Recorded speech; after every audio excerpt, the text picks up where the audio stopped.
Pretty much every workplace has its safety signs and procedures. But let's be real, just ticking boxes on a checklist doesn't always prevent accidents. So, how do the safest companies out there actually prove they're safe? And not just for today, but that they're getting safer year after year? Well, that's exactly what we're going to dive into. You see them everywhere, right? The hard hats, the high-vis jackets, the fire drill instructions. But that's all just what's on the surface. How do we really know if the system behind all of that is actually working? How can a company be sure it's not just following rules, but that it's following the right rules to begin with? That's the million-dollar question we're tackling today. All right, so here is our game plan. First, we'll nail down what a safety audit actually is. Then, we'll see how it's different from a regular inspection. We'll walk through the whole process, figure out who should even be doing it, and finally, look at the most important part, how to turn all those findings into real action. Okay, let's get right to it. What in the world is a safety audit? Let's start with the official definition. Okay, so the official definition really boils down to three super important words. It's systematic, meaning it's a planned, structured process, not just someone wandering around with a clipboard. It's objective, so it's all based on hard evidence and facts, not just gut feelings. And it's critical, and that means it's a deep, tough look at the entire health and safety system, the whole shebang. I love this analogy. It makes it so clear. Imagine an inspection is like proofreading a document for typos. It'll catch the immediate mistake, right? The frayed wire, the blocked exit. But an audit is like analyzing the entire writing and editing process to figure out why those typos are happening in the first place. It asks, why are our procedures allowing this to happen? See the difference? It's all about hunting down the root cause, not just slapping a Band-Aid on the symptom. And that hunt for the root cause, well, that's the single biggest difference between an audit and an inspection. People throw these terms around like they're the same thing, but honestly, they are two totally different tools for two very different jobs. Just look at this contrast. An inspection is a quick snapshot of physical checkup. An audit is like a full-body MRI of your management systems. But honestly, the real game changer is the question each one is trying to answer. An inspection asks, are we doing things right? Basically, are we following our own rules? But an audit asks something way more powerful. Are we even doing the right things?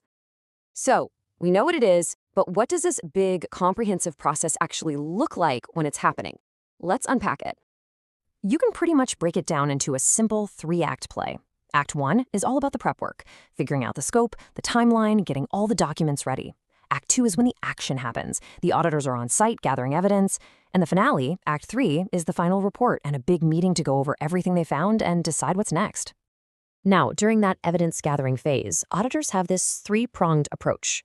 First, they hit the books. They look at all the paperwork, the policies, the training records, to see what's supposed to be happening. Then they talk to people, from the top bosses all the way to the frontline workers, to hear what everyone thinks is happening. And finally, they just watch. They observe the work being done to see what's actually happening.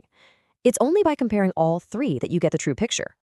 And this is so important. The final report, it's not about getting a score like a test. It's not a pass-fail thing.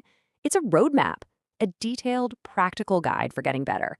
It shows you what's working well and pinpoints exactly where you need to improve. The audit might end with a report, but the real journey begins when management starts following that map. But, for that roadmap to really mean something, you've got to trust the person who drew it, right? And that brings up a really big question. Do you get your own team to do the audit, or do you bring in an expert from the outside? And look, there are pros and cons to both sides for sure. An internal team knows your business inside and out, and it's cheaper. But they might not be fully independent, and they can suffer from what they call house blindness. Being so used to a problem, you don't even see it anymore. An external auditor, on the other hand, brings in those crucial fresh eyes. They're totally independent, they've seen how lots of other companies do things, and their recommendations can carry a lot more weight. Of course, they cost more, and having an outsider poking around can sometimes make people a little nervous. All right, so the audit's done, the report is sitting on the desk. Now what? This is where the magic really happens. This is the step that makes the whole thing worthwhile, turning those findings into real, lasting change. This right here, this quote, is the whole philosophy in a nutshell. An audit is not a one-and-done fix. It's a spark that's supposed to start this ongoing cycle of improvement. The real win isn't the report itself. It's using what you learned to get better, measuring that progress, and then doing it all over again. Because to make really smart calls, management can't just look at the audit by itself. That's just one piece of the puzzle. They put it together with everything else. Are we compliant with the law? What does the accident data say? Are we hitting our safety goals? They even look at things like worker complaints. It creates this full 360-degree view of how things are really going. And this is how that big picture stuff turns into real, on-the-ground change. Senior management looks at that 360-degree view and sets the big goals for the whole company. Then, middle managers take that and create specific goals for their departments. And then, junior managers break it down even further for their individual teams. The responsibility just cascades all the way down. And that's when improvement becomes everybody's job.